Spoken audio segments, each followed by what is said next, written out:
Hello everyone, स्वागत है आपका एनआर मैथ क्लासेस में। आज की जो हमारी क्लास है वो है 59 नंबर। टॉपिक है मध्यमान प्रमेय, मीन वैल्यू थ्योरम। ये जो टॉपिक है वो सिलेबस में इस प्रमेय के बारे में साफ साफ लिख रखा है कि मध्यमान प्रमेय।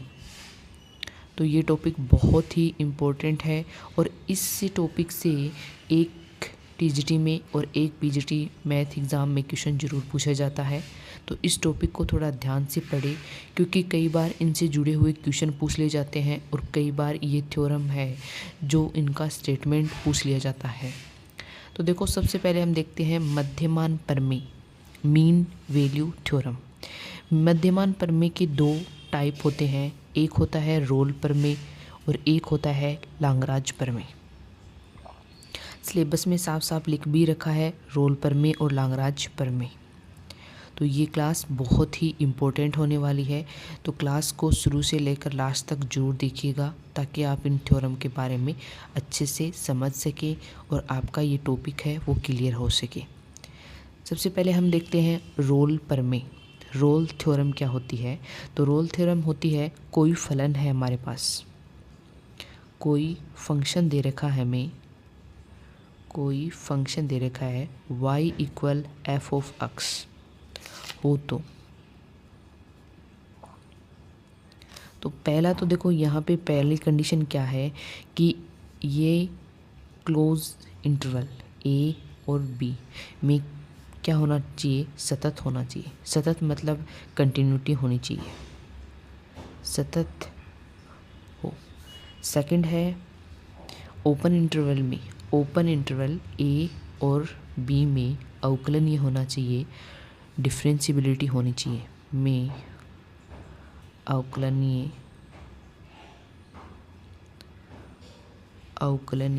हो। अब देखो, यहाँ पे क्लोज इंटरवल का मतलब है a और b दोनों शामिल है, लेकिन ओपन इंटरवल का मतलब है a और b शामिल नहीं है बल्कि इनके बीच की जो पॉइंट है वो शामिल है। थर्ड पॉइंट है कि f of a equal f of b होना चाहिए।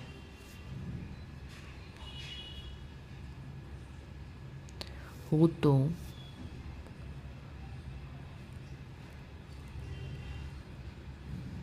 तो रोल के अनुसार, इन रोल प्रमेय के अनुसार अगर ये तीन कंडीशन एक फंक्शन पर लागू हो रही है तो रोल प्रमेय के अनुसार a और b में कम से कम एक बिंदु, कम से कम एक बिंदु, कम से कम एक बिंदु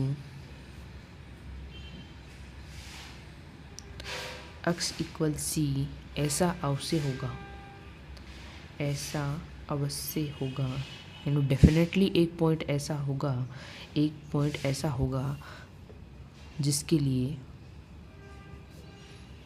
होगा, जिसके लिए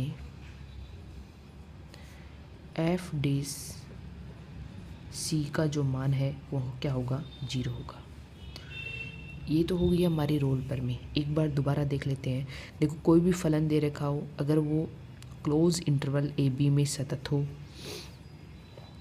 ओपन इंटरवल ए बी में अवकलनीय हो, F of A equal F of B हो, तो यहाँ पे हम कह सकते हैं कि इन दोनों, इनके मध्य एक कम से कम एक पॉइंट ऐसा होगा, जरूर डेफिनेटली एक पॉइंट ऐसा होगा जिसके लिए एफ डे सी का मान क्या होगा? 0 होगा। सेकंड है हमारी लाग्रांज प्रमेय। लाग्रांज प्रमेय के लिए भी यही है, कोई फलन y इक्वल एफ एक्स, कोई फलन y इक्वल एफ एक्स हो तो पहली कंडीशन क्या है? पहली कंडीशन है कि क्लोज इंटरवल में क्या होना चाहिए? सतत होना चाहिए। क्लोज इंटरवल में के लिए सतत हो, सतत हो। कंटिन्यूटी वाला टॉपिक मैंने पढ़ाया था, वहाँ से आप देख लेते हैं। सतत की क्या कंडीशन होती है कि लेफ़्ट लिमिट और राइट लिमिट किसके इक्वल होनी चाहिए? फंक्शन के इक्वल होनी चाहिए जो पॉइंट हमें दे रखा है। सेकंड है अवकलनीय, यानी ओपन इंटरवल में क्या हो, में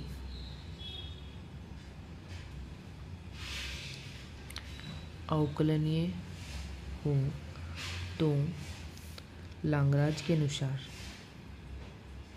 यानी लाग्रांज के अनुसार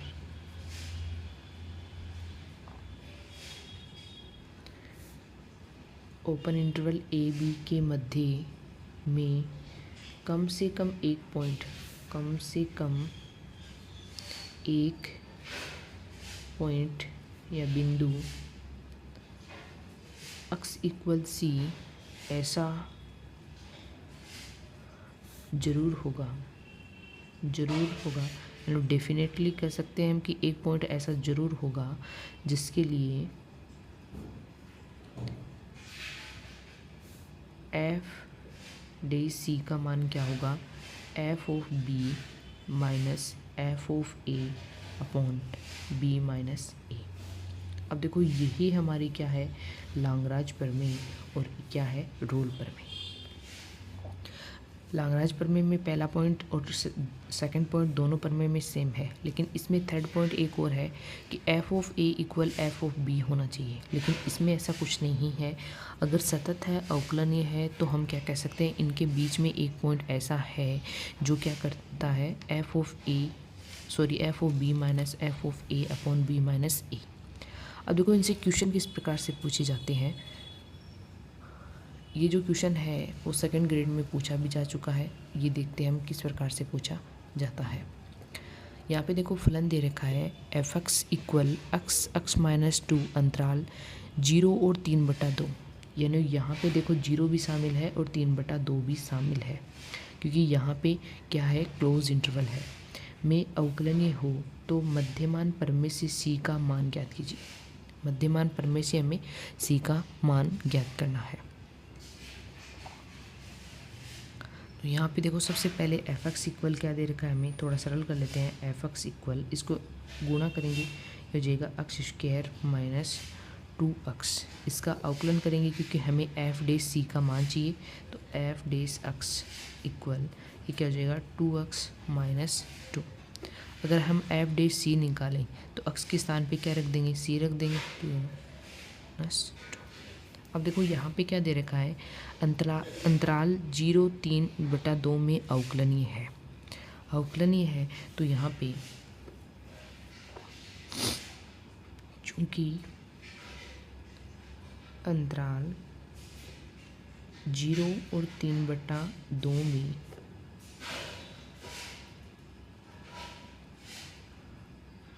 अवकलनीय है, अवकलनीय है का मतलब ए का मान तो क्या हो गया 0 और बी का मान कितना हो जाएगा 3/2। ये सारे मान अगर हम यहाँ पे रखें तो सबसे पहले एफ ए का मान कितना आएगा हमारे पास, यहाँ पे ए के एक्स के स्थान पे क्या रख देंगे ए, तो ये हो जाएगा ए स्क्वायर माइनस 2a। यहाँ से एफ ऑफ ए का मान निकालेंगे तो वो कितना आ जाएगा, 0 आ जाएगा, क्योंकि ए का मान क्या है 0। ऐसे ही अगर एफ बी का मान निकालें तो वो क्या आएगा, बी स्क्वायर माइनस 2b। तो ये क्या जितना हो जाएगा 3/2 का होल स्क्वायर माइनस 2 इंटू 3/2 से 2 कैंसिल हो जाएगा, ये हो जाएगा 9/4 माइनस 3। यानी कितना मान आ जाएगा, यहाँ से ये लघुत्तम लेंगे तो ये जाएगा 4 और ये कितना हो जाएगा -3। यानी यहाँ पे एफ ऑफ बी का मान कितना गया 3/4। आगे हम लिखेंगे लाग्रांज प्रमेय से। लाग्रांज प्रमेय से अभी मैंने क्या बताया था, लाग्रांज प्रमेय क्या होती है, f dash c equal F of b minus f of a upon b minus a. ये सारे मान हमारे पास हैं तो हम सी का मान निकाल सकते हैं। एफ डे सी का मान ये रहा, क्या है 2c minus 2 equal F of B का मान कितना है -3/4 माइनस 0, ये हो जाएगा -3/4 माइनस 0।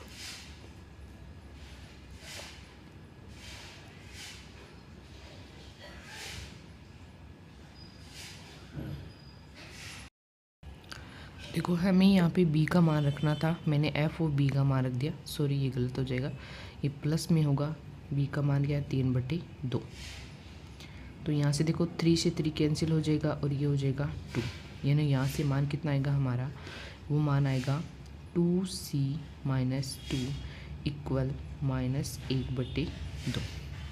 इसको इधर लेके आएंगे तो ये हो जाएगा 4c - 4 इक्वल -1, यानी 4c का मान कितना आएगा, इसको इधर लेके जाएंगे प्लस में हो जाएगा तो ये हो जाएगा 3, यानी c का मान कितना आएगा 3/4। 3/4। अब देखो 3/4 है, ये है वो क्या है, वो 0 और 3/2 के मध्य स्थित है। मैंने क्या कहा था लांगराज प्रमेय में कि जैसे कोई भी आपको ओपन इंटरवल दे दिया a और b के मध्य, तो c है वो इनके मध्य कम से कम एक पॉइंट ऐसा होगा। तो देखो आप देख सकते हो 3/4 है वो किसके मध्य स्थित है, 0 और 3/2 के मध्य स्थित है। तो यहाँ से c का मान कितना आ गया हमारा 3/4। इसी टाइप के क्वेश्चन इस प्रमेय से पूछे जाते हैं और बहुत ही इम्पोर्टेंट है, एक क्वेश्चन तो ज़रूर ही पूछा जाएगा।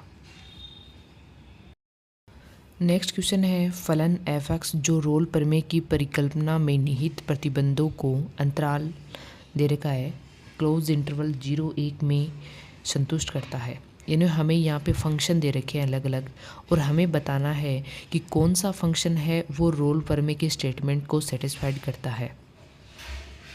तो हम यहाँ पे देखो सब ऑप्शन लेके चलेंगे। तो सबसे पहले हम ऑप्शन लेके चलते हैं,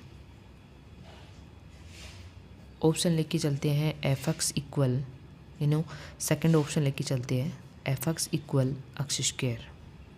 तो यहाँ पे देखो अगर हम a का मान एक तो है हमारे पास 0 और b का मान क्या है 1।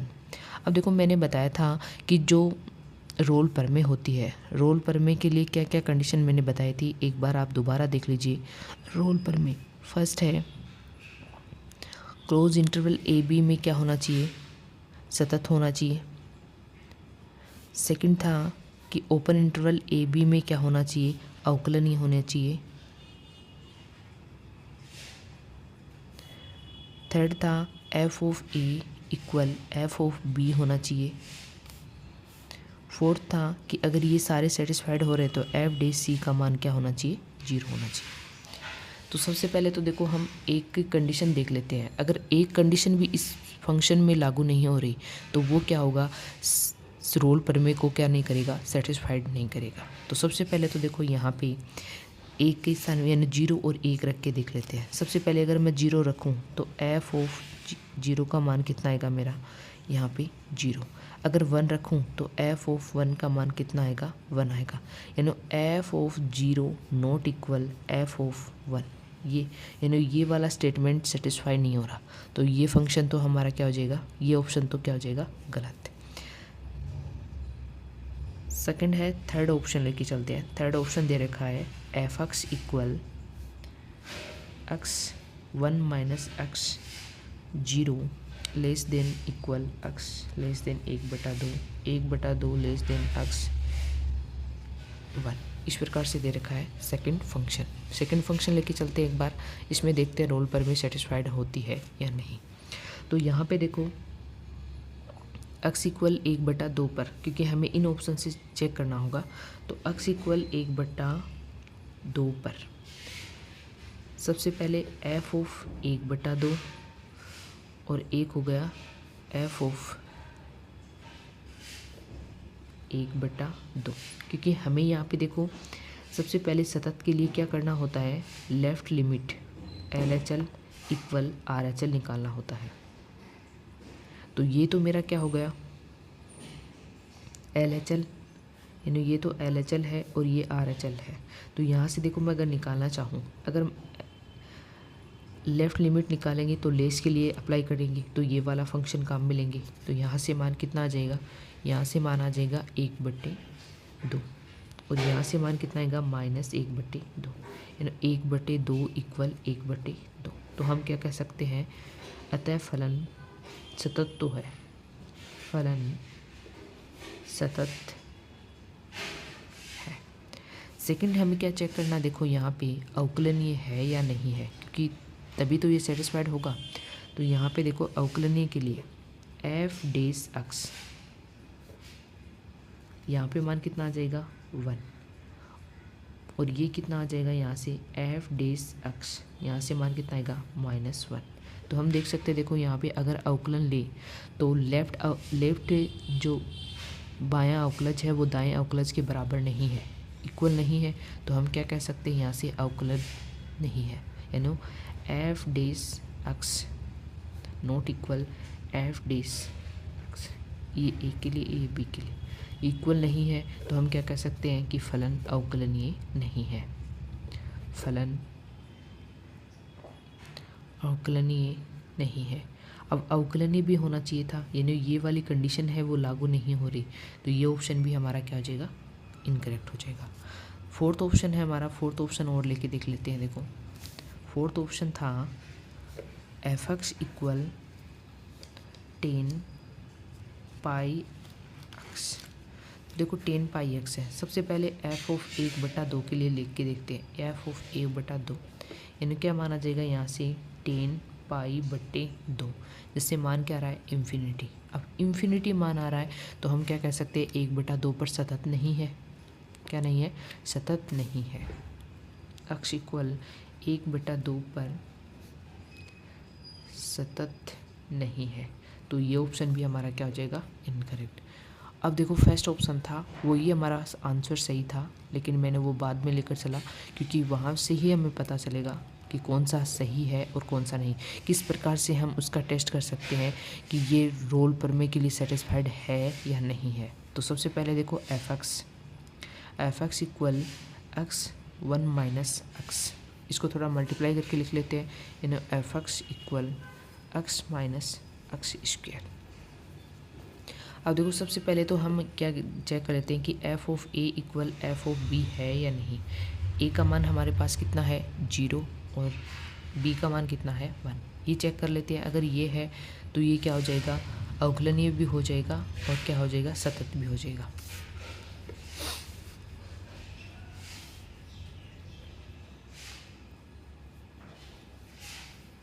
यहाँ से चेक करेंगे तो f0 का मान यहाँ पे रखेंगे तो मान कितना आएगा, देखो 0 माइनस 0 इक्वल ये कितना हो जाएगा 1 माइनस 1, यानी 0 इक्वल 0 ये आ रहा है। अतः फलन क्या है,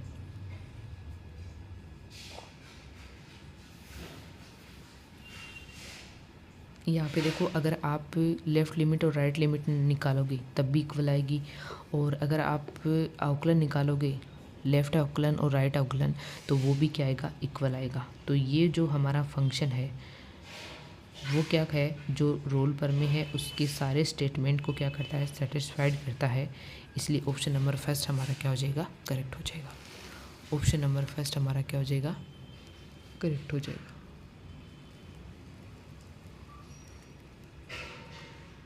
ये मैं पूछा था कि कौन सा फंक्शन है वो रोल प्रमेय को सेटिस्फाइड करता है या नहीं, तो ऑप्शन नंबर फर्स्ट हमारा क्या हो जाएगा, करेक्ट हो जाएगा। नेक्स्ट पॉइंट है लांगराज प्रमेय के अन्य रूप, यानी लांगराज प्रमेय का एक अन्य रूप भी है, जिसे हमें लांगराज प्रमेय से हम जानते हैं कि एफ डे सी का मान क्या होता है, f of b minus f of a upon b minus a. अब देखो यहाँ पे अगर c इक्वल हमें दे दे, क्या दे दे कि x प्लस थीटा h, या फिर दे दे इस प्रकार से अगर कोई मान दे दे तो वो मान अगर हम यहाँ पे रखें तो मान क्या आएगा, देखो f dash x plus theta h equal f x plus h minus f x upon x plus h minus x, ये कैंसिल हो जाएगा। एच को इधर लेके आगे मल्टीप्लाई करेंगे, h h dash x plus theta h, f x plus h minus f x. अगर यहाँ से हम एफ एक्स प्लस एच का मान निकालें तो क्या आएगा, f x plus h f dash x plus theta h. ये क्या है, एक लांगराज प्रमेय का अन्य स्टेटमेंट है जिसे आप याद रख सकते हो। नेक्स्ट क्वेश्चन है हमारा x इक्वल सी के किस मान के लिए वक्र y इक्वल log ई एक्स की स्पर्श रेखा बिंदुओं 1 0 व E1 को मिलाने वाली रेखा के समांतर होगी। तो देखो सबसे पहले तो हमें यहाँ पे जो रेखा दे रखी है उसकी क्या ज्ञात करनी होगी, ढाल ज्ञात करनी होगी। y इक्वल क्या दे रखा है हमें, log ई एक्स। तो यहाँ से अवकलन करेंगे क्या आ जाएगा, dy upon D X equal 1 upon X. x equal C पर स्पर्श रेखा की ढाल का फॉर्मूला क्या होता है, देखो m equal tan theta equal D Y upon D X. तो यहाँ से देखो m1 का मान कितना आ जाएगा हमारा, x के स्थान पे क्या रख देंगे, c, यानी 1 अपॉन सी। ये तो m1 का मान आ गया। दूसरा देखो रेखा क्या करती है, स्पर्श रेखा बिंदु को मिलाने वाली रेखा के समांतर है। तो इन बिंदुओं से हम क्या कर सकते हैं, m2 का मान निकाल सकते हैं। रेखा 1 0 एंड ये तो a हो गया, ये मान लीजिए p है का ढाल। दो बिंदुओं की ढाल का फॉर्मूला क्या होता है, जैसे m2 इक्वल क्या होता है, y2 minus y1 upon x2 minus x1। यहाँ से मान निकालेंगे, m2 का मान कितना आ जाएगा, यहाँ से वो आ जाएगा 1 माइनस 0 अपॉन e माइनस 1, यानी 1 अपॉन e माइनस 1। ये आ गया हमारा m2 का मान। अब देखो क्या कह रखा है यहाँ पे, हमें क्वेश्चन में दे रखा है कि जो मिलाने वाली रेखा के समांतर होगी, यानी दोनों ढालें हमें क्या दे रखी है, समांतर दे रखी है। अब देखो ढाल समांतर होने की कंडीशन क्या होती है कि m1 का मान किसके इक्वल होता है, m2 के मान के। तो देखो यहाँ पे निकाल सकते हैं समांतर, हमें यहाँ पे c का मान निकालना है। समांतर स्पर्श रेखा के लिए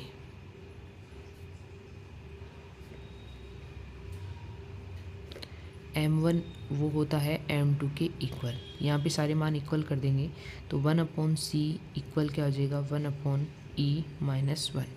तो यहाँ से देखो c का मान हम डायरेक्ट निकाल सकते हैं, यानी c का मान कितना आएगा, e माइनस 1। यही हमें क्वेश्चन में पूछा था कि c के किस मान के लिए वक्र y इक्वल log ई एक्स की स्पर्श रेखा है वो बिंदुओं को मिलाने वाली रेखा की क्या होगी, समांतर होगी। तो c का मान क्या हो जाएगा यहाँ पे, e माइनस 1।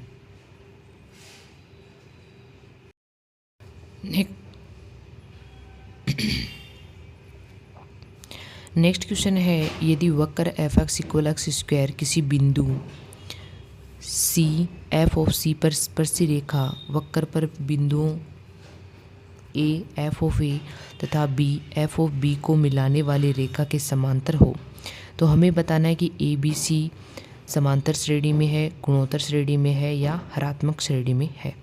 तो देखो सबसे पहले हमें दे रखा है एफ एक्स इक्वल क्या दे रखा है, F x equal x square.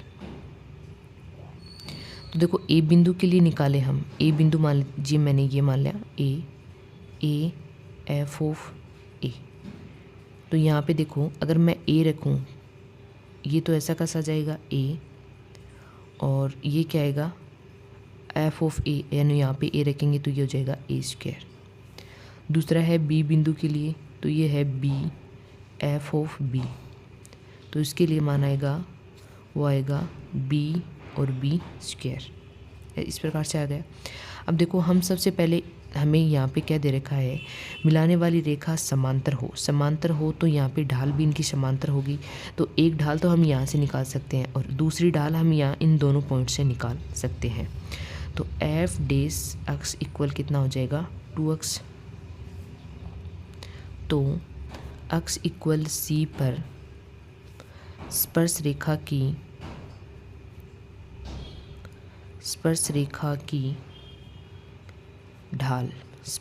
की ढाल यानी m1 का मान कितना हो जाएगा, x के स्थान पे हम क्या रख देंगे, c रख देंगे, तो ये हो जाएगा 2c।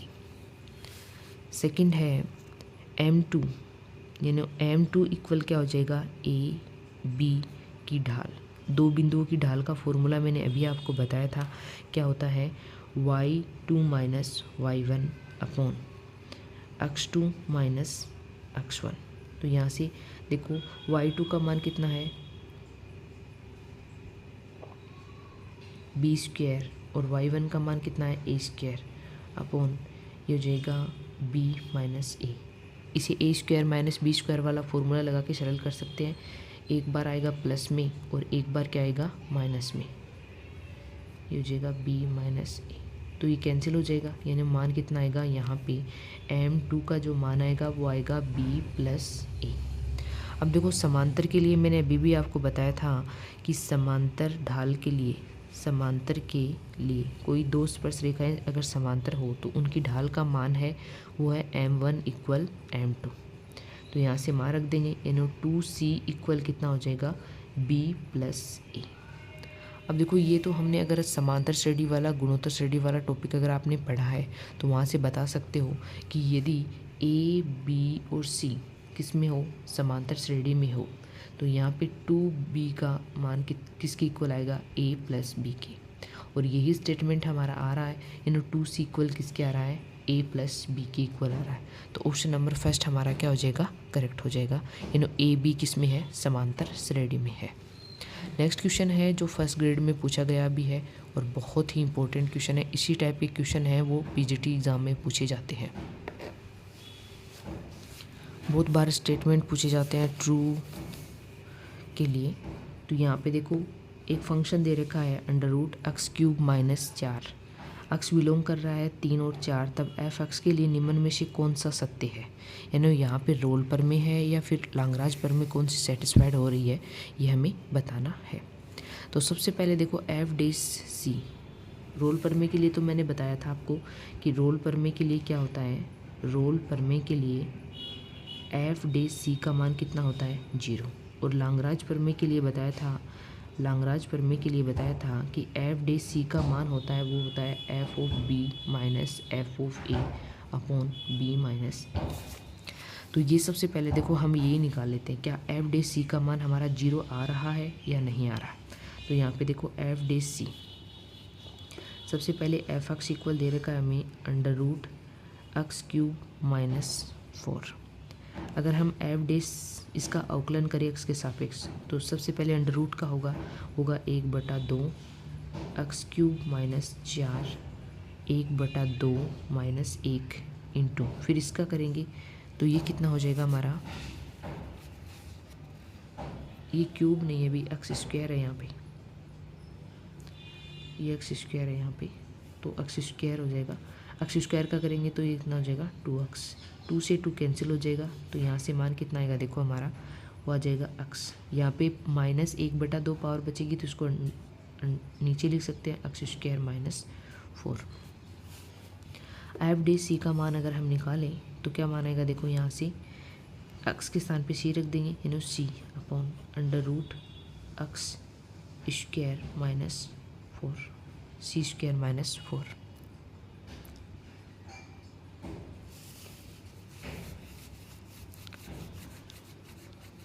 ये हो गई इक्वेशन फर्स्ट। अब देखो यहाँ से a का मान तो हमारे पास कितना है 2 और b का मान कितना है 4, यानी a इक्वल तो हमारा है 2 और b इक्वल क्या है 4। तो यहाँ से देखो हम एफ ऑफ a निकालें तो एफ ऑफ a का मान कितना आएगा, यहाँ पे अगर हम रखें तो कितना आएगा देखो, ये हो जाएगा 4 माइनस 4 इक्वल 0। दूसरा है एफ ऑफ b निकालें तो मान कितना आएगा देखो, ये हो जाएगा 16 माइनस 4 यानी अंडर रूट 12। अब हमें पता है कि लाग्रांज प्रमेय के लिए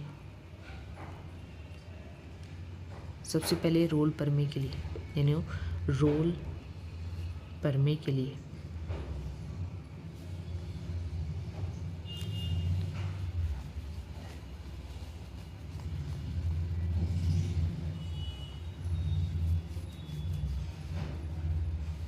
रोल प्रमेय के लिए क्या होता है, एफ डे सी का मान 0 होता है तो ये सी, यानी सी अपॉन अंडर रूट सी स्क्वायर माइनस 4 इक्वल 0। तो यहाँ से देखो क्या मान आ जाएगा, यानी सी का मान क्या आ रहा है 0 आ रहा है। सेकंड है लाग्रांज प्रमेय के लिए, लाग्रांज प्रमेय से क्या मान होगा, f dash c equal F of b minus f of a upon b minus a. तो यहाँ से देखो मान क्या आएगा, एफ ऑफ बी का मान है √2 12, ये है 0 अपॉन बी का मान कितना है 4 माइनस 2। तो यहाँ से मान आ जाएगा √12/2। √12 को हम क्या लिख सकते हैं, √12 को लिख सकते हैं 2√3। 2 से 2 कैंसिल हो जाएगा। इन्हें यहाँ पे एफ डे सी का मान हमारा कितना आ गया, √3।